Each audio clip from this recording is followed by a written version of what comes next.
The sun was setting over Brookside neighborhood, painting the sky in soft orange and pink colors. Officer Marcus Thompson sat in his police car at the corner of Magnolia Avenue, watching the expensive houses with their perfect lawns and fancy cars. He had been working this beat for 3 years now, and he thought he knew everything about this rich area. Marcus believed he could spot trouble from a mile away. At 28 years old, Marcus was still young, but already set in his ways. He had grown up in a different part of town where life was harder and people struggled more. When he got the job patrolling Brookside, he felt proud. This was where the important people lived: doctors, lawyers, business owners. Marcus saw himself as their protector, keeping the wrong kind of people away from their safe streets. As he sipped his coffee and watched the quiet street, Marcus noticed an old car driving slowly down Magnolia Avenue. It was a beat-up Honda Civic, maybe 15 years old, with dents on the side and paint that had seen better days. The car looked completely out of place among the shiny BMWs and Mercedes that usually filled these streets. Marcus sat up straighter and watched the car more carefully. It was moving very slowly, almost like the driver was looking for something or someone. Through the back window, he could see the driver was an elderly black woman with gray hair. She seemed to be turning her head left and right, as if she was lost or searching for an address. "What's she doing here?" Marcus muttered to himself. In his mind, this looked suspicious. An old car, an elderly black woman driving slowly through the richest neighborhood in town. Marcus had seen this before, or at least he thought he had. In his experience, people who looked out of place in Brookside were usually up to no good. Marcus started his engine and began following the Honda at a distance. The car continued to move slowly, stopping at a few intersections for longer than normal. The driver seemed confused, looking at street signs and house numbers. To Marcus, this behavior confirmed his suspicions. He was sure the woman was either lost or looking for houses to break into. The Honda turned onto Elm Street, and Marcus noticed it slowing down even more. The driver pulled over to the side of the road and seemed to be looking at a piece of paper, probably checking an address. Marcus decided he had seen enough. He flipped on his patrol lights and siren, the red and blue lights flashing brightly in the growing darkness. Dorothy Washington, the 78-year-old woman behind the wheel, saw the police lights in her rearview mirror and felt her heart sink. She had been visiting her granddaughter Sarah, who lived in a beautiful house on Oak Street. Sarah was a successful lawyer who had bought the house 2 years ago, and Dorothy was so proud of her. But after spending the afternoon helping Sarah with some gardening, Dorothy had gotten turned around trying to find her way back to the main road. Dorothy carefully pulled her car over to the curb and turned off the engine. She placed her hands on the steering wheel where they could be clearly seen. At 78, Dorothy had lived through many decades of change in America, but she still remembered the lessons her parents had taught her about dealing with police officers. Stay calm, be respectful, keep your hands visible, and don't make any sudden movements. As she waited for the officer to approach her car, Dorothy's mind went back to her own days as a young FBI agent. She remembered the first time she had pulled someone over during a joint operation with local police. She had been nervous, unsure, and maybe a little too quick to judge. She understood that police work was difficult and dangerous, but she also knew that assumptions could be harmful to everyone involved. Marcus parked his patrol car behind the Honda and took a moment to call in the stop to his dispatcher. "Unit 247 making a traffic stop on Elm Street," he said into his radio. "Elderly black female in an older model Honda Civic, acting suspiciously in the Brookside area." As Marcus got out of his car and walked toward the Honda, he felt confident that he was about to solve a problem before it became bigger. In his mind, he was protecting the good people of Brookside from someone who clearly didn't belong. He adjusted his badge and straightened his shoulders, preparing to take control of the situation. Dorothy rolled down her window as she saw the young officer approaching. She could see from his body language that he was already suspicious and probably angry. His hand rested near his radio, and his face showed no warmth or friendliness. Dorothy had seen this look many times before, and she knew exactly what it meant. "Good evening, officer," Dorothy said politely, her voice calm and steady despite the tension she felt. She had learned long ago that staying calm was the best way to handle situations like this. I hope you can help me. I think I'm a bit lost. Marcus stopped next to her window and looked down at her with stern eyes. He noticed her hands were properly placed on the steering wheel, which was good, but he still felt suspicious about why she was in this neighborhood. "Ma'am, I need to know what you're doing driving around this area," he said, his voice official and cold. "You've been moving very slowly and stopping frequently. That kind of behavior raises red flags." Dorothy nodded, respectfully. "I understand your concern, officer. I was visiting my granddaughter who lives on Oak Street, and I got confused trying to find my way back to Highway 45. I was looking for street signs to figure out which direction to go." Marcus frowned. A granddaughter on Oak Street? That was one of the most expensive streets in Brookside. He found it hard to believe that this elderly woman in her old car had family living in such an expensive area. It sounded like a story someone might make up to explain why they were somewhere they shouldn't be. "Oak Street, huh?" Marcus said, his doubt clear in his voice. "That's a pretty exclusive area. What's your granddaughter's address?" Dorothy could hear the disbelief in his voice, and she felt a familiar sadness wash over her. Even after all these years, even with all the progress society had made, she was still facing the same old assumptions. But she answered patiently, "She lives at 847 Oak Street, officer. The house with the blue shutters and the rose garden in front." Marcus knew that address. It was a beautiful house worth at least $500,000. He found it very difficult to believe that the woman sitting in this old car was related to whoever lived there. In his mind, it was more likely that she had seen the house and was using it as part of her cover story. The evening air was getting cooler, and the street lights were beginning to turn on automatically. Other cars occasionally drove by, their drivers slowing down to look at the police stop with curiosity. Dorothy remained calm and patient, her hands still visible on the steering wheel, waiting to see what would happen next. Marcus made his decision. He was going to check this woman's story very carefully, and he was pretty sure he would find holes in it. In his experience, people who looked out of place usually were out of place for the wrong reasons. He prepared to ask for her identification and registration, ready to prove that his suspicions were correct. What Marcus didn't know was that he was about to learn one of the most important lessons of his life. Marcus stepped closer to Dorothy's car window, his flashlight now in his hand even though it wasn't completely dark yet. He wanted to make sure Dorothy understood that he was in charge of this situation. The beam of light cut through the evening air as he pointed it toward her face, making her squint slightly. "Ma'am, I'm going to need to see your driver's license and registration right now," Marcus said, his voice becoming more demanding. "And I want you to explain to me exactly what you were really doing in this neighborhood. Don't give me any stories about visiting family." Dorothy felt her heart beat a little faster, but she kept her voice steady and calm. "Of course, officer. My license is in my purse and the registration should be in my glove compartment. May I reach for them?" "Go ahead, but move slowly," Marcus replied, his hand moving instinctively toward his radio. "And keep your other hand where I can see it at all times."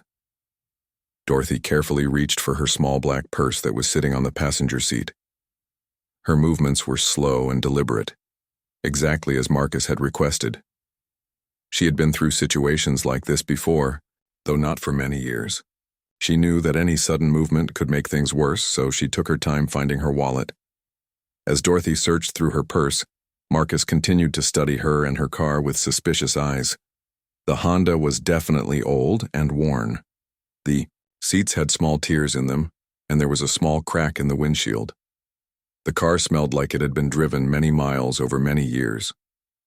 To Marcus, everything about this situation screamed that Dorothy didn't belong in Brookside. "This is taking too long," Marcus said impatiently. "What's the problem? Can't find your license, or maybe you don't have one?" "I'm sorry, officer. I'm just being careful to move slowly like you asked," Dorothy replied politely. "I found my wallet now." She pulled out a brown leather wallet that looked almost as old as her car. The leather was soft and worn from years of use. Marcus shined his flashlight directly on the wallet as Dorothy opened it. He was looking for any sign that something wasn't right. Maybe the license would be expired, or maybe it would have an address from a completely different part of town. He was already thinking about how he would handle the situation when he proved that Dorothy was lying about visiting family in the neighborhood. Dorothy carefully removed her driver's license from the wallet and handed it to Marcus. Her hands were steady, but Marcus could see that she was an elderly woman who had lived a long life.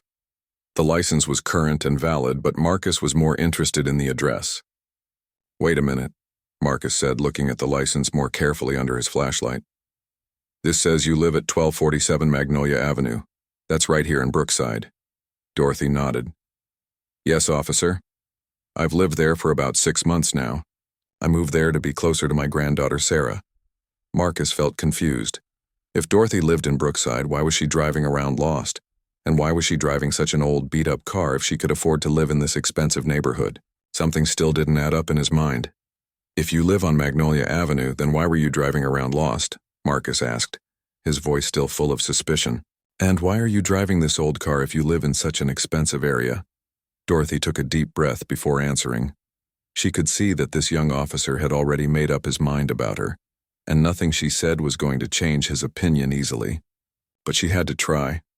"Officer, I'm 78 years old and I've only been living in this neighborhood for 6 months. I still get confused sometimes with all the winding streets and similar-looking houses. Tonight, I was coming back from my granddaughter's house on Oak Street, and I took a wrong turn somewhere. I was trying to find my way back to Magnolia Avenue when you stopped me." Marcus looked at the license again. The address was definitely in Brookside, but he still found it. Hard to believe. Maybe she was house-sitting for someone, or maybe she was a domestic worker who was allowed to use the address. There had to be some explanation that made more sense than an elderly black woman actually living in one of the most expensive neighborhoods in town. "And what about this car?" Marcus continued. "If you can afford to live on Magnolia Avenue, why are you driving around in this old Honda?" Dorothy felt a flash of anger, but she kept it under control. She had spent her whole life dealing with people who judged her based on what they thought she should or shouldn't have.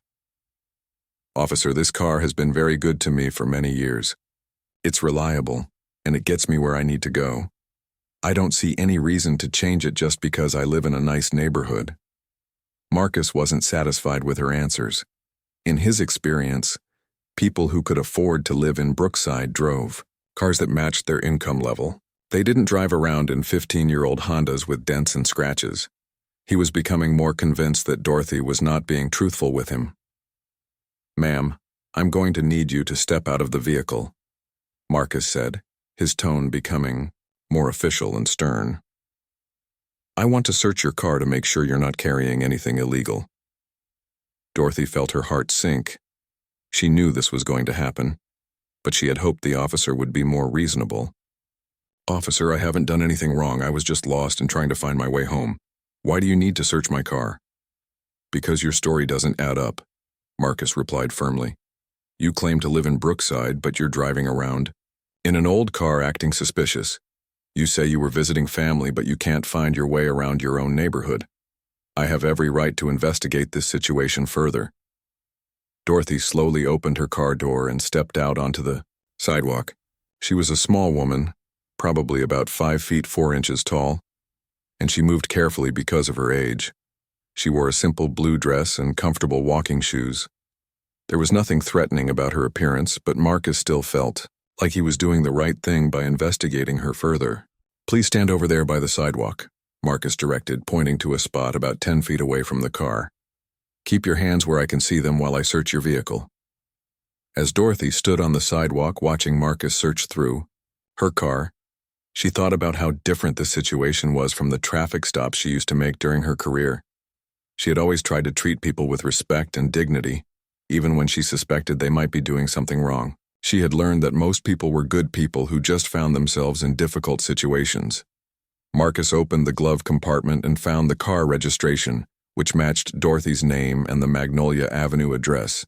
He also found some maps, a small first aid kit, and some tissues. In the back seat, he found a small bag of gardening tools and some potting soil. On the floor was a newspaper and a water bottle. "What are these gardening tools for?" Marcus asked, holding up the small bag. "I was helping my granddaughter with her garden today," Dorothy answered. She's been trying to grow roses, and I was showing her how to take care of them. Marcus continued searching, but he wasn't finding anything that proved Dorothy was lying or doing anything illegal. Still, he couldn't shake the feeling that something wasn't right. The whole situation just seemed too unusual for him to believe completely. What Marcus didn't know was that Dorothy Washington was watching him with the trained eyes of someone who had spent over 30 years in law enforcement herself. She could see that he was young, inexperienced, and letting his prejudices guide his actions. She knew exactly what was happening, and she was already deciding how to handle the situation that was about to unfold. Marcus finished searching Dorothy's car and closed the glove compartment with a frustrated sigh.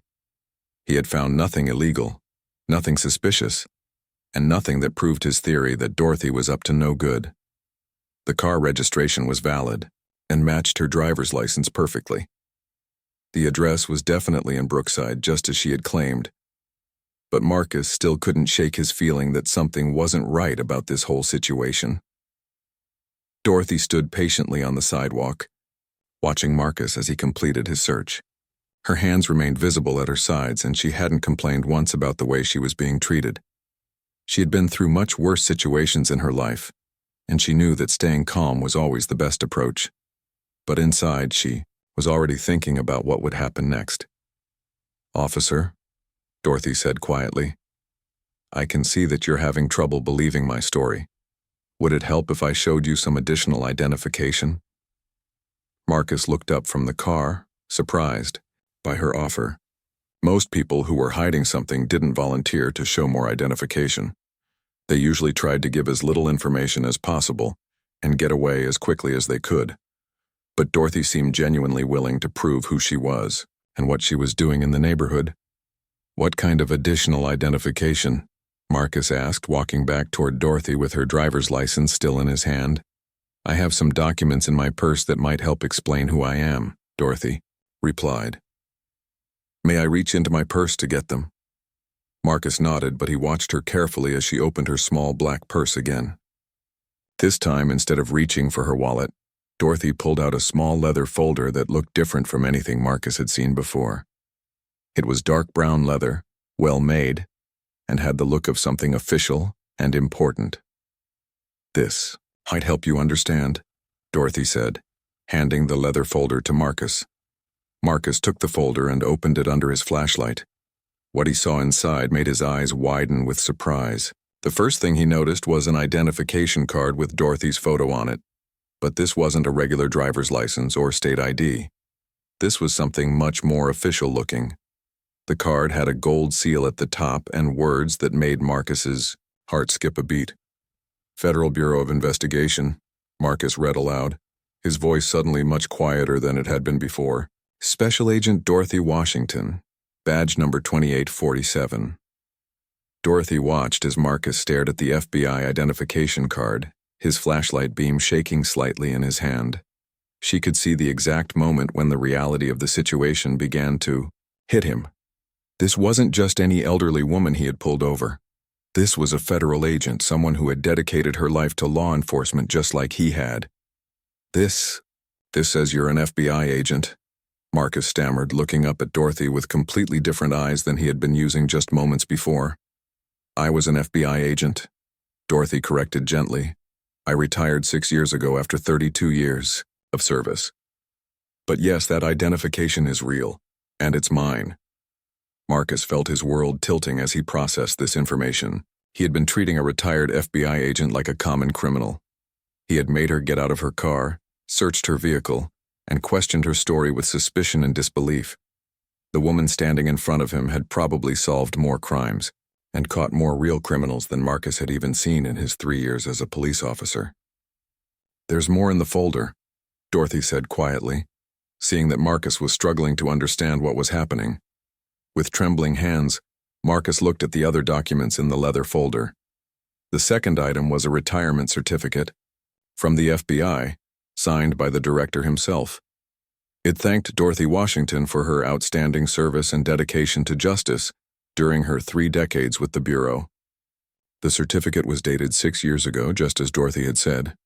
The third document was a letter of commendation, also signed by an FBI director, praising Dorothy for her work on civil rights cases during the 1980s and 1990s.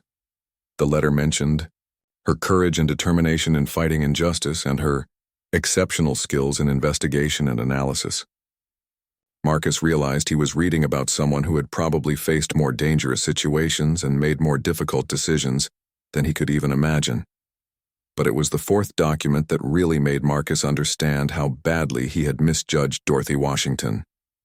It was an old newspaper clipping, yellowed with age, showing a much younger Dorothy receiving an award. The headline read, "FBI agent honored for breaking major corruption case." In the photo, Dorothy looked to be in her 40s, wearing a professional suit and shaking hands with what appeared to be a high-ranking government official. Marcus's hands were shaking now as he read the newspaper article. It described how Dorothy had spent 2 years investigating a corruption ring that involved several police officers and city officials. Her work had led to multiple arrests and had helped clean up an entire police department. The article called her a dedicated public servant who exemplifies the highest standards of law enforcement.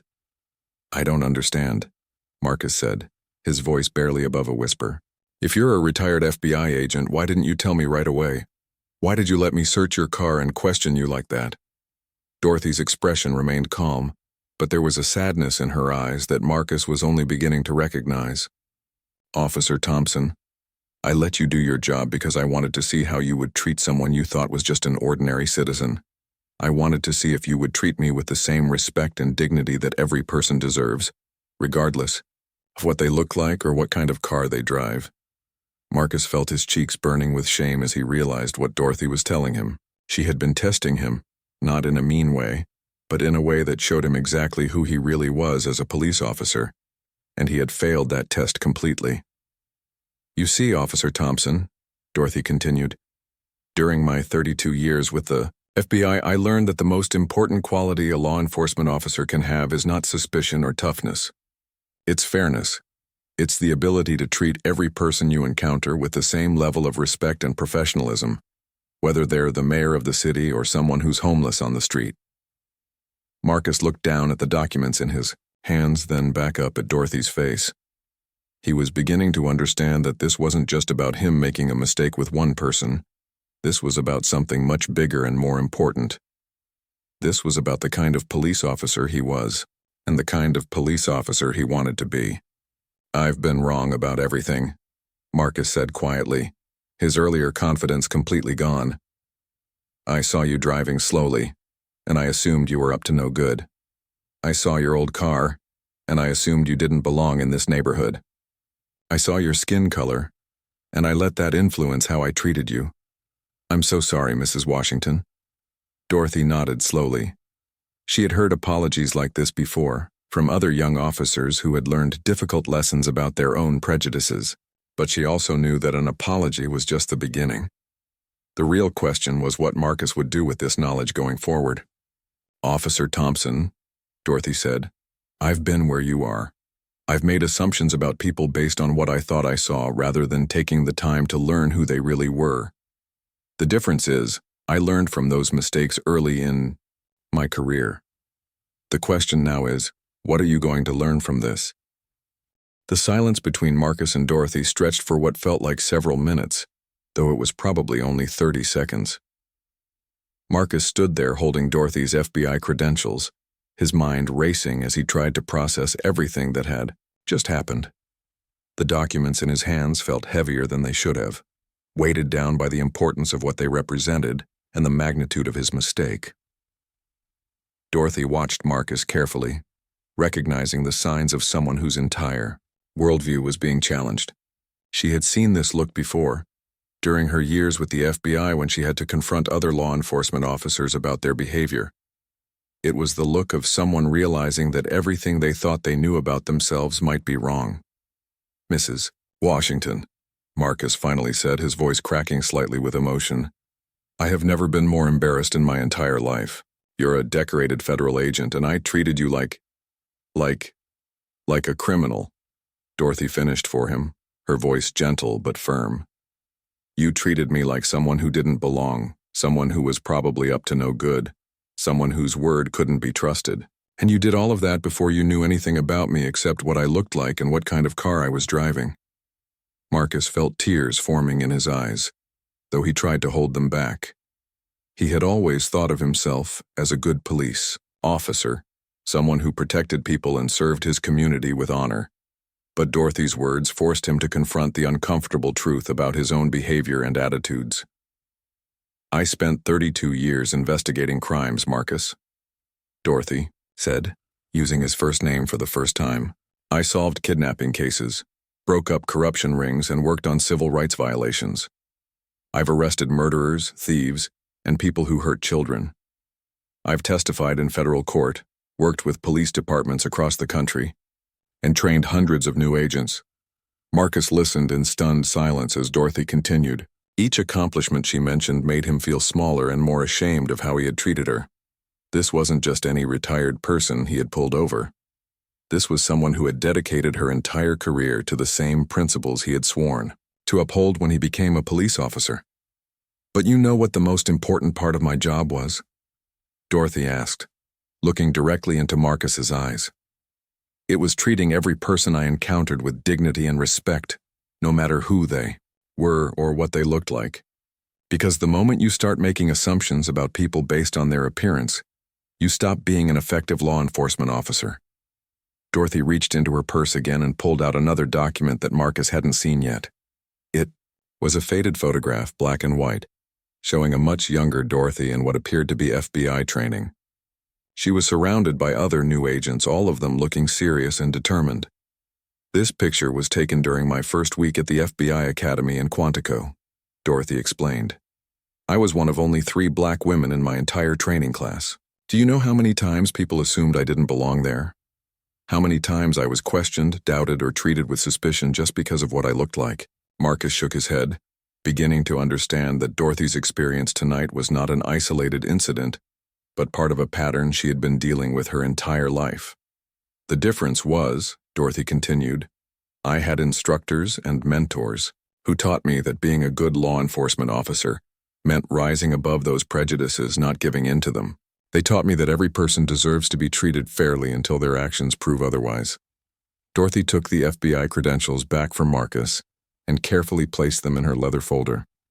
Marcus, I want you to understand something very important. I'm not angry with you personally. You're a young officer and you're still learning, but I am disappointed in the system that trained you and the attitudes that system allowed you to develop. Marcus felt his throat tighten as he listened to Dorothy's words. He realized that this wasn't just about one traffic stop gone wrong. This was about fundamental problems with how he had been taught to approach his job and the people he was supposed to serve. When I was working on civil rights cases in the 1980s and 1990s, Dorothy said, I investigated dozens of situations just like this one. Police officers making assumptions about people based on race, class, or appearance. And you know what I learned? The officers who did this weren't necessarily bad people, but they had never been taught to examine their own biases. Dorothy walked closer to Marcus, her voice becoming more intense but still controlled. Do you know what would have happened if I had been someone else tonight? What if I had been a young black man instead of an elderly woman? What if I had gotten scared or angry when you started treating me with suspicion? How do you think this situation might have ended? Marcus felt a chill run down his spine as he considered Dorothy's questions. He realized that his approach to this traffic stop could have had much more serious consequences with someone else. His assumptions and prejudices could have escalated a simple situation into something dangerous or even deadly. I never thought about it that way, Marcus admitted quietly. I thought I was doing my job. I thought I was protecting the neighborhood. But who were you protecting the neighborhood from? Dorothy asked pointedly. From a 78-year-old woman who was lost and trying to find her way home? From someone who lives in the same neighborhood and has every right to be there? Or were you protecting it from people who look like me? The question hit Marcus like a physical blow. He realized that Dorothy was absolutely right. He hadn't been protecting anyone from any real threat. He had been acting on his own unconscious biases and assumptions about who belonged in Brookside and who didn't. Mrs. Washington, I don't know what to say, Marcus said, his voice barely audible. "I've made a terrible mistake, and I don't know how to fix it." Dorothy studied Marcus's face for a long moment, seeing genuine remorse and confusion. There, she had dealt with many police officers over the years, and she could usually tell the difference between someone who was truly sorry and someone who was just sorry they got caught. Marcus seemed to fall into the first category. "The first step in fixing a mistake like this," Dorothy said, "is understanding exactly what went wrong and why it went wrong. You didn't just make an error in judgment, Marcus. You approached this entire situation with preconceived notions about who I was and what I was doing here, and those notions were based on prejudice." Marcus nodded slowly, finally beginning to accept the full weight of what Dorothy was telling him. "You're right. I saw an elderly black woman in an old car, and I immediately assumed she was suspicious. I didn't give you the benefit of the doubt that I would have given to someone else." "That's exactly right," Dorothy confirmed. "And the scary part is you probably don't even realize how often you do this. Tonight just happened to be the night when you encountered someone who could call you on it." Dorothy looked at her watch, and then back at Marcus. "It's getting late and I should be getting home. But before I go, I want to ask you something, and I want you to think carefully before you answer." Marcus straightened up, preparing himself for whatever question Dorothy was about to ask. He sensed that this moment was going to be crucial for his future as a police officer and as a person. "The question is this," Dorothy said, her voice serious but not unkind. "What are you going to do with what you've learned tonight? Are you going to go back to your old ways of thinking and acting? Or are you going to use this experience to become a better officer and a better person?" Marcus stood in the dim light of the street lamp, Dorothy's question echoing in his mind like a bell that wouldn't stop ringing. What was he going to do with what he had learned tonight?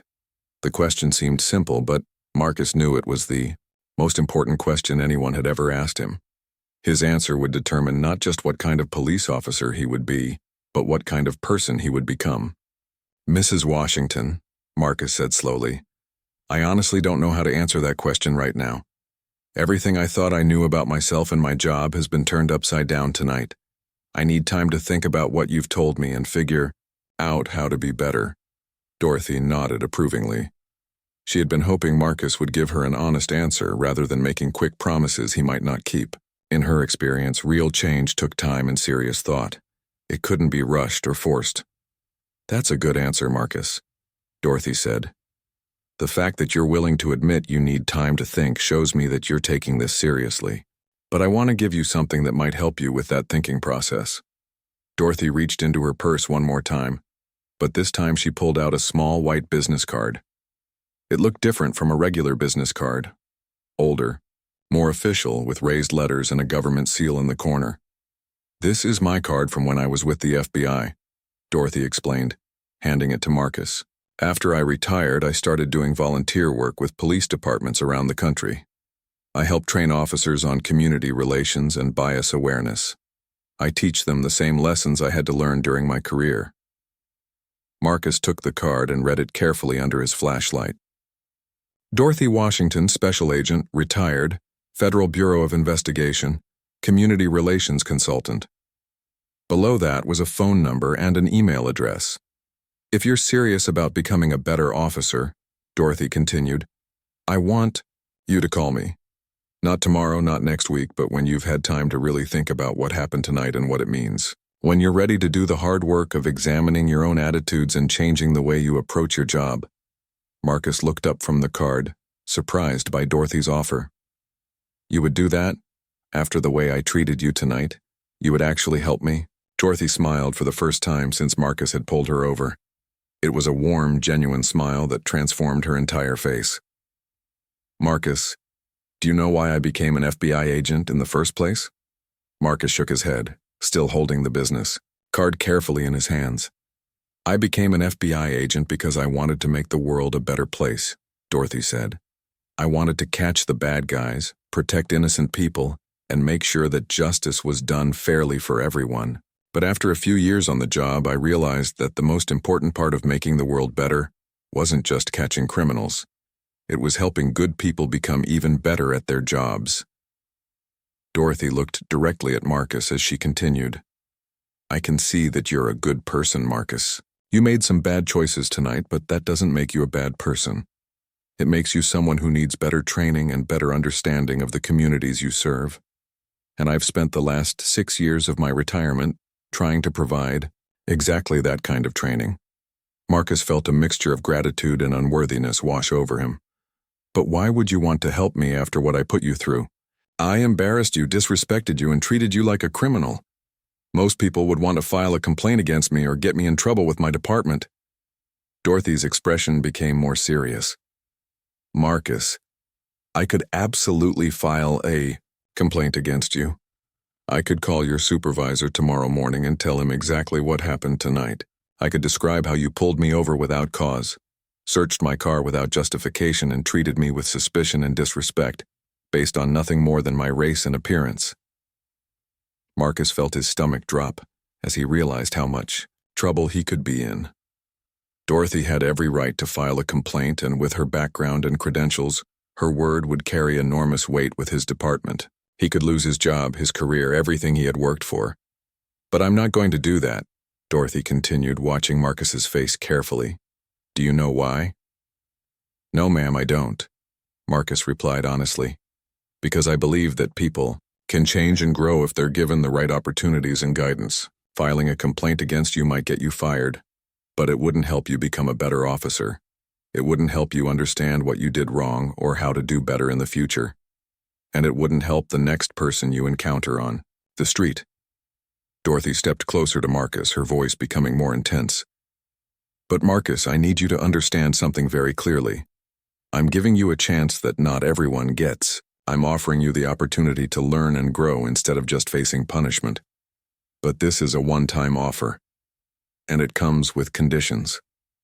Marcus straightened up, sensing that Dorothy was about to tell him something very important. What conditions? First, Dorothy said, counting on her fingers, you have to promise me that you will never, ever treat another person the way you treated me tonight. No matter what they look like, what kind of car they drive, or where you think they do or don't belong, you will treat them with dignity and respect from the very first moment you encounter them. I promise, Marcus said immediately. Second, you have to promise me that you will call me within the next month and set up a time for us to meet. I want to work with you on understanding your own biases and learning better ways to approach your job. This isn't optional if you want to accept my offer. I promise that too, Marcus said, meaning it completely. And third, Dorothy said, her voice becoming even more serious, you have to promise me that you will share what you've learned tonight with other officers in your department. Not the embarrassing details, but the important lessons about treating people fairly and examining your own assumptions. Marcus hesitated for just a moment, thinking about how his fellow officers might react to him admitting he had made such a big mistake. But then he thought about Dorothy's question. What was he going to do with what he had learned tonight? I promise, Marcus said firmly. I'll share what I've learned with anyone who will listen. Dorothy smiled again, and this time Marcus could see approval and even pride in her eyes. Good, then we have a deal.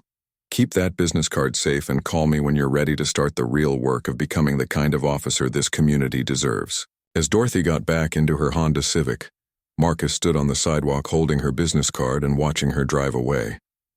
The old car that had seemed so suspicious to him just an hour ago now looked different. It looked like the car of someone who had lived a full life, someone who had served her country with honor, someone who had chosen to help a young officer learn from his mistakes instead of destroying his career. 3 weeks later, Marcus called Dorothy's number. 6 months after that, he had become one of the most respected officers in his department, known for his fairness and his ability to connect with people from all backgrounds.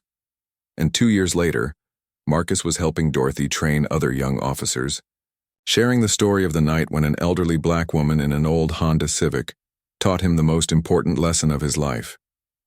The lesson was simple but powerful. Every person deserves to be treated with dignity and respect, and the best police officers are those who see the humanity in everyone they encounter, regardless of what they look like or where they come from.